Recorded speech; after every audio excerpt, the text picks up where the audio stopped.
அறிவியல்ல டாமஸ் ஐஸ்னருடைய மிக முக்கியமான பணிகள் என்னென்னன்றதையும் இவர் எதனால ரசாயன சூழலியலின் தந்தைன்னு போற்றப்படுறாருன்றதையும் பார்க்கலாம். டாமஸ் ஐஸ்னர் ஒரு German American entomologist and ecologist, அதாவது பூச்சியியல் நிபுணர் மற்றும் சூழலியலாளர். இவர் 1929 ஜூன் 25 அன்னைக்கு ஜெர்மனியில் இருக்கிற பெர்லினில் பிறந்தாங்க. இவர் 1950களில் பூச்சிகளினுடைய மார்ஃபாலஜி, அதாவது உருவவியல் பற்றி ஆராய்ச்சி செஞ்சு வந்தாங்க. அதுலேயும் குறிப்பாக பூச்சிகளினுடைய உடலில் இருக்கக்கூடிய சில ஃபோல்ஸ் அண்ட் ரிங்கிள்ஸ், அதாவது மடிப்புகள் மற்றும் சுருக்கங்களுக்குண்டான காரணம் பற்றி ஆராய்ச்சி செஞ்சு வந்தாங்க. அந்த காலத்துலலாம் ஏற்கனவே பூச்சிகளினுடைய உருவவியல் பற்றின ஆராய்ச்சிகள் செய்யப்பட்டு வந்திருந்தது தான். இருந்தாலும் பூச்சிகளினுடைய அந்த உடலில் இருக்கக்கூடிய அந்த ஃபோல்ஸ், ரிங்கிள்ஸ், அதுக்கப்புறமா மற்ற பாகங்கள், அவைகளெல்லாம் எதனால் அப்படி இருக்குது, அதுக்குண்டான காரணம் என்ன, அது சம்மந்தப்பட்ட ஆராய்ச்சிகள் எல்லாம் பண்ணப்படலை. ஸோ அதை முதல் முறையாக டாமஸ் ஐஸ்னர் தான் ஆரம்பிச்சிருந்தாங்க. ஆரம்பித்து தொடர்ச்சியாக ஒரு பூச்சி இருக்குன்னா அந்த பூச்சியினுடைய உடலில் இருக்கக்கூடிய உடல் பாகங்கள் அதெல்லாம் எதனால் அந்தந்த வடிவத்தில் இருக்குது, அதுக்குண்டான காரணம் என்னன்ற பற்றிலாம் இவர் தொடர்ச்சியாக ஆய்வு செஞ்சு வந்தாங்க. அப்போ தான் 1959 இந்த காலகட்டத்தில் ஒரு முக்கியமான விஷயத்தை கண்டறிஞ்சாங்க. அதாவது இவர் பூச்சிகளை வச்சு ஆராய்ச்சி செஞ்சு வரும்போது பாம்பார்டியர் பீட்டல் அப்படின்ற ஒரு வகையான வண்டு இனம், அதை வச்சும் ஆராய்ச்சி செஞ்சு வந்தாங்க.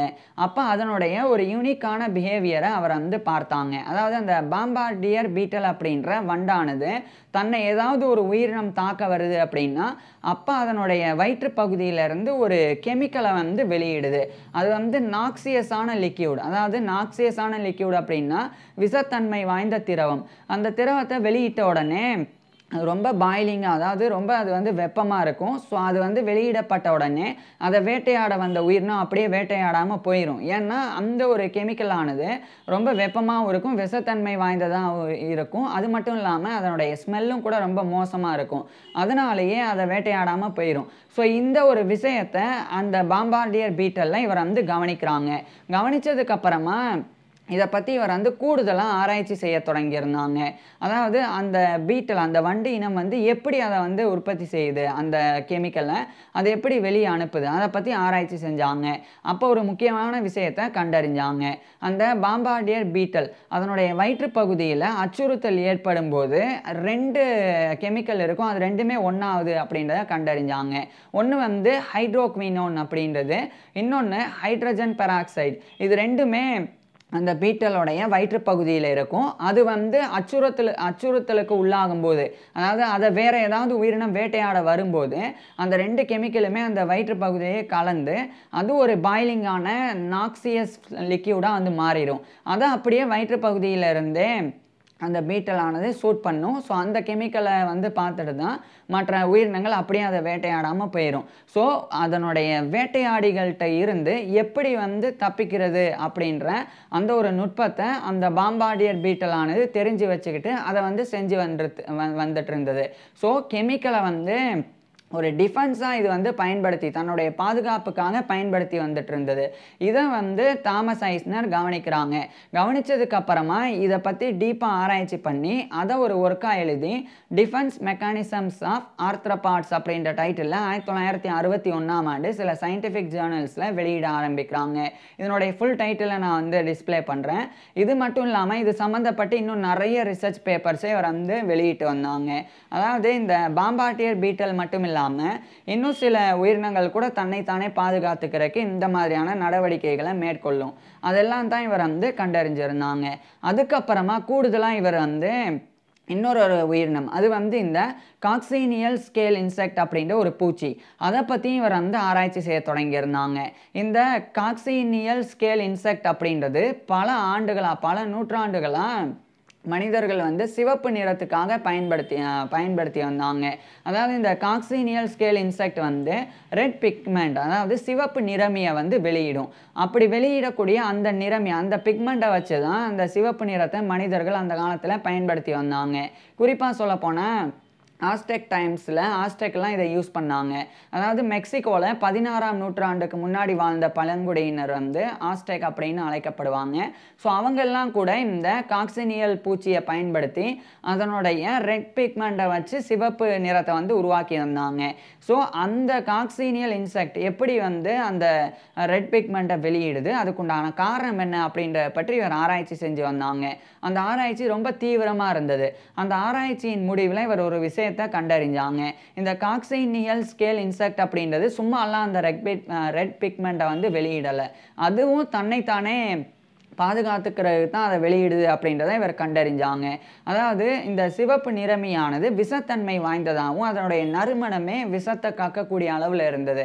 அதாவது அதனுடைய நறுமணத்தை பார்த்தாலே அது வந்து விஷமானது அப்படின்னு மற்ற உயிரினங்களுக்கு தெரிஞ்சிடும். அது மட்டும் இல்லாமல் அதனுடைய நிறமும் வந்து சிவப்பு நிறம் அப்படின்றனால அது அபாயத்தையும் குறிக்குது. இதனாலேயே அதுக்கு வந்து ஆபத்து வரும்போது இந்த ரெட் பிக்மெண்ட்டை வந்து வெளியிடுது அப்படின்றத இவர் வந்து கண்டறிஞ்சாங்க. மேலும் 1974ஆம் ஆண்டு கெமிக்கல் டிஃபென்ஸ் ஆஃப் த அந்த காக்சினியல் அப்படின்ற டைட்டிலில் காக்சினியல் இன்செக்ட் அப்படின்ற டைட்டிலில் இன்னொரு ஒர்க்கையும் இவர் வந்து எழுதி வெளியிட்டாங்க. இதை தொடர்ச்சி 1980களுக்கு பிறகும் இது சம்மந்தப்பட்ட ஆராய்ச்சிகளை இவர் வந்து செஞ்சு வந்தாங்க. அதுக்கப்புறமா இவர் வந்து ஒரு முக்கியமான ஜெரால்ட் மைன்வால்ட் அப்படின்ற இன்னொரு ஆராய்ச்சியாளர். அவர் வந்து அமெரிக்காவை சேர்ந்த ஒரு வேதியியலாளர். அவர் கூட சேர்ந்தும் பூச்சிகளினுடைய இந்த கெமிக்கல் மெக்கானிசம் பற்றியெல்லாம் டிஃபென்ஸ் மெக்கானிசம் பற்றியெல்லாம் ஆராய்ச்சி செஞ்சு வந்தாங்க. அப்படியே இவர் இன்னும் சில விஷயங்களை கண்டுபிடிச்சாங்க. பால்மெட்டோ பீட்டல் அப்படின்னு சொல்லி ஒரு வகையான வண்டினம் இருக்குது. அது வந்து அதனுடைய கால்களில் ஸ்டிக்கி செக்ரேஷன்ஸை வந்து சுரக்கும். அது வந்து ரொம்ப பிசுபிசுப்பு தன்மையான ஒரு திரவம் மாதிரி இருக்கும். அதை சுரந்து அதை வச்சு இலைகளில் வந்து ஒட்டிக்கிறோம். அதாவது ஒரு இலையில் இந்த பால்மெட்டோ பீட்டல் இருக்குது அப்படின்னா அந்த இலையிலேயே அது வந்து அதனுடைய கால் வழியாக ஒரு ஸ்டிக்கியான செக்ரேஷன்ஸை சுரந்து விட்டுரும். ஸோ அப்படி அந்த திரவம் வந்து வெளியே வந்ததுக்கப்புறமா அது பசைத்தன்மை கொண்டதாக இருக்கும், அது ஒட்டிக்கிறோம். இப்போ அந்த ஒரு பீட்டலை ஏதாவது ஒரு பறவை வந்து கொத்தி தின்ன வருது அப்படின்னா ஃபஸ்ட்டு பறவைகள் எப்போவுமே ஒரு இலையில் ஒரு பூச்சி இருக்குன்னா அதனுடைய அழகுனால தட்டி விடும். தட்டி விட்டுது அதுக்கப்புறம் தான் போய் கொத்தி அதை உண்ணும். ஆனால் இந்த பீட்டலை வந்து தட்டி விட முடியாது. ஏன்னா அது பயங்கரமாக ஒட்டிக்கிட்டு இருக்கும் இலையோட. அதனால் அதை வந்து தட்டி விட முடியாது. அதனால் அது வேட்டையாடப்படுறதுலேருந்து தப்பிக்க முடியும். ஏன்னா பறவைகள் ரொம்ப நேரம்லாம் ஒரு பூச்சிக்காகலாம் ரொம்ப நேரம்லாம் கஷ்டப்படாது. ஒரு பூச்சியை அதனால் வேட்டையாட முடியலன்னா அடுத்த பூச்சியை நோக்கி போயிடும். ஸோ அதுக்காக தான் இந்த பால்மெட்டோ பீட்டல் வந்து இந்த மாதிரியான அந்த ஸ்டிக்கியான அந்த செக்ரேஷன்ஸை சுரக்குது அப்படின்றத தாமஸ் ஐஸ்னர் தான் கண்டறிஞ்சாங்க. இதுவும் மிகப்பெரிய ஒரு விஷயமா இருந்தது. அதுக்கப்புறம் கூடுதலாக இவர் வந்து இந்த ஆர்னேட் மாத் அப்படின்ற ஒரு வகையான அந்துப்பூச்சி இனம் அது பற்றி ஆராய்ச்சி செஞ்சு வந்தாங்க. அப்போ ஒரு முக்கியமான விஷயத்தை இவர் வந்து கவனிச்சாங்க. இந்த ஆர்னேட் மாத் அது சம்மந்தப்பட்ட ஒரு ஆண் அந்துப்பூச்சி. அந்த ஆண் அந்துப்பூச்சியானது இனப்பெருக்கத்தின் போது ஒரு முக்கியமான விஷயத்தை பண்ணுது. அதை தான் இவர் கண்டறிஞ்சிருந்தாங்க. என்னன்னா அந்த ஆண் அந்துப்பூச்சிகள் கேட்டபில்லர்ஸாக இருக்கும்போது, அதாவது சின்ன சின்ன கம்பளி பூச்சிகளாக இருக்கும்போது விஷத்தன்மை வாய்ந்த தாவர இலைகளை வந்து உண்ணும். அதுலேயும் குறிப்பாக இந்த டாக்ஸிக்கான ஆல்கலாய்ட்ஸ் கொண்ட இலைகளை வந்து உண்ணும். அப்படி உண்ணினாலும் அது விஷமாக இருந்தாலும் ஆனால் அந்த அந்துப்பூச்சிக்கு ஒன்றுமே ஆகாது. ஏன்னா அதனுடைய உடலில் அதை எதிர்க்கிறதுக்குண்டான தன்மை இருக்குது.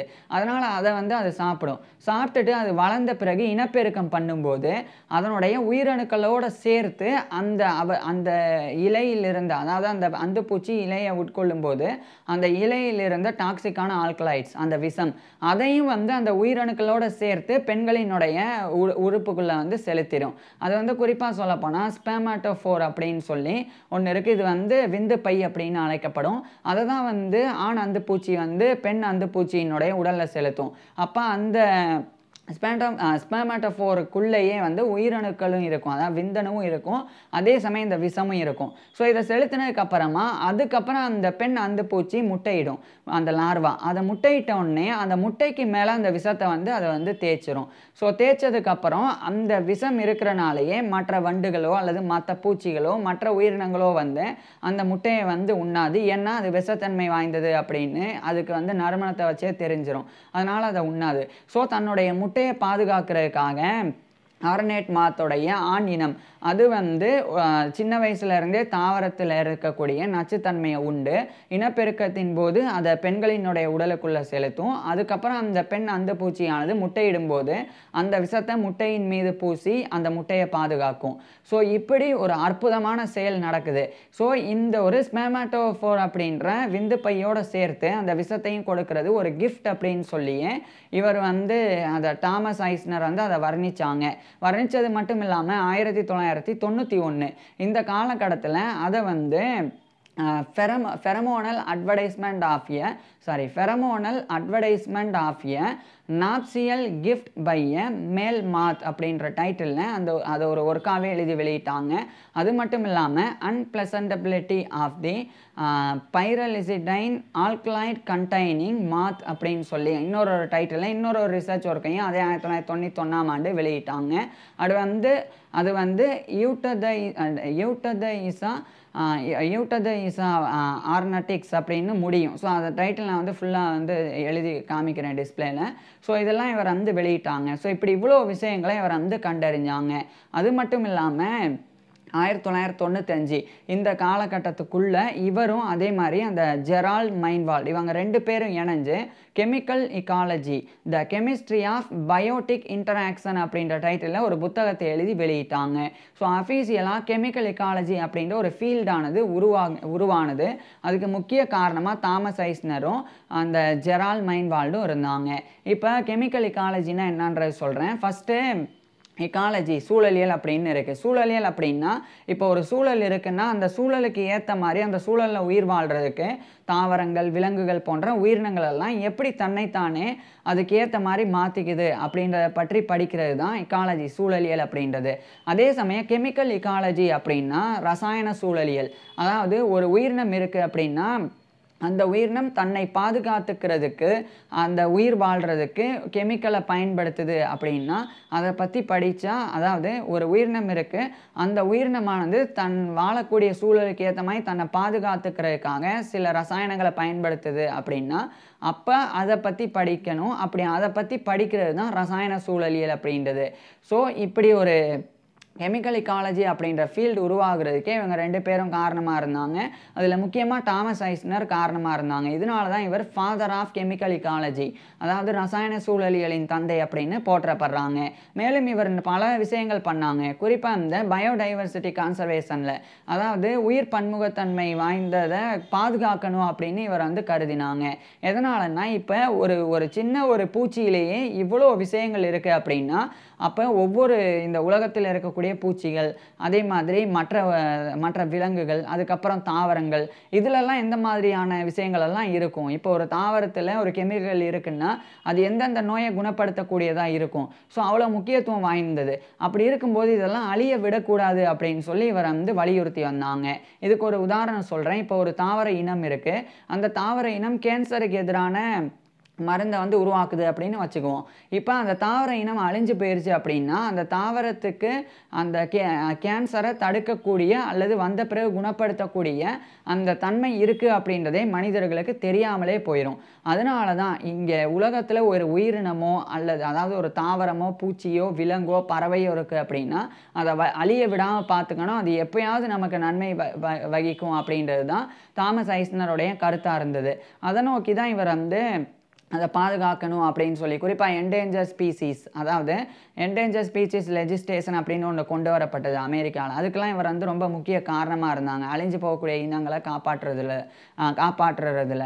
அதுக்கப்புறமா டாமஸ் ஐஸ்னர் வந்து இன்னும் பல விஷயங்கள் பண்ணாங்க. அதில் குறிப்பாக சென்ட்ரல் அமெரிக்காவில் இருக்கக்கூடிய காஸ்டாரிக்கா அந்த ஒரு சேவரன் ஸ்டேட்டில் நிறைய இயற்கை சார்ந்த இடம் இருக்குது. அங்கே இருக்கக்கூடிய பூச்சிகள் தாவரங்கள் அதிலெல்லாம் என்ன மாதிரியான கெமிக்கல்ஸ் இருக்குது அதை எப்படி மருந்தாக பயன்படுத்தலாம் அதுக்காக பயன்படுத்தலாம் அப்படின்னு சொல்லி அதை வந்து தூண்டும் விதமாக மெர்கன்கோ அப்படின்ற மல்டிநேஷ்னல் கம்பெனி ஃபார்மசூட்டிக்கல் கம்பெனி அவங்ககிட்ட அவர் வந்து பேசின பிறகு அந்த காஸ்டாரிக்கா அதே மாதிரி இந்த மெர்கன் கம்பெனி இந்த 2த்துக்கும் நடுவில் ஒரு பெரிய பார்ட்னர்ஷிப் உருவானது. அதுக்கப்புறம் மெர்கன் கம்பெனி தரப்பிலிருந்து காஸ்டாரிக்காவில் இருக்கக்கூடிய பகுதிகளை ஆராய்ச்சி செஞ்சு என்னென்ன மாதிரியான ரசாயனங்கள்லாம் கிடைக்கும் அதை எப்படி மருந்துகளாக பயன்படுத்தலாம் அப்படின்ற விஷயம்லாம் போக தொடங்கியிருந்தது. இது 1991லேருந்து ஆரம்பிச்சிருந்தது. அதுக்கும் தாமஸ் ஐஸ்னர் தான் காரணமாக இருந்தாங்க. இது மட்டும் இல்லாமல் இதுதான் வந்து பயோ ப்ராஸ்பெக்டிங் அப்படின்றது. அதாவது இந்த மாதிரி ஒரு உயிரினம் இருக்குன்னா அதனுடைய கெமிக்கலை நம்ம எப்படி மருந்தாக பயன்படுத்தலாம் அப்படின்றது ஆராய்ச்சி பண்ணுறது தான். ஸோ அதை பற்றிலாம் இவர் வந்து ஆய்வு செஞ்சுருந்தாங்க. மேலும் 2003ஆம் ஆண்டு ஃபார் லவ் ஆஃப் இன்செக்ட்ஸ் அப்படின்ற டைட்டிலில் ஒரு புக்கை கூட இவர் எழுதி வெளியிட்டாங்க. ஸோ இவ்வளோ முக்கியத்துவம் வாய்ந்த பல பங்களிப்புகளை செஞ்ச தாமஸ் ஐஸ்னர் இறுதியாக 2011ஆம் ஆண்டு மார்ச் 25 அன்னைக்கு இவருடைய 81 வயதில் இறந்து போனாங்க. ஸோ இப்பேற்பட்ட தாமஸ் ஐஸ்னர் பற்றி நீங்கள் என்ன நினைக்கிறீங்க அதை கீழே கமெண்ட்ஸில் சொல்லுங்கள். அதே மாதிரி இவருடைய ஃபுல் லைஃப் ஹிஸ்ட்ரியை நான் ஏற்கனவே பேசியிருக்கேன். அதை பார்க்குறதுக்கு கீழே டிஸ்கிரிப்ஷனில் லிங்க் கொடுத்துருக்குறேன், கட்டாயமாக பாருங்கள். ஏன்னா இவர் ஜெர்மனியில் பிறந்து 1947 அமெரிக்கா போயிருப்பாங்க. அது எதனால் போனாங்க, ஏன் ஃபுல்லாக அடுத்து அமெரிக்காவிலே இருந்தாங்க, அந்த மாதிரி பல தகவல்கள் அதில் இருக்குது. தேங்க்யூ.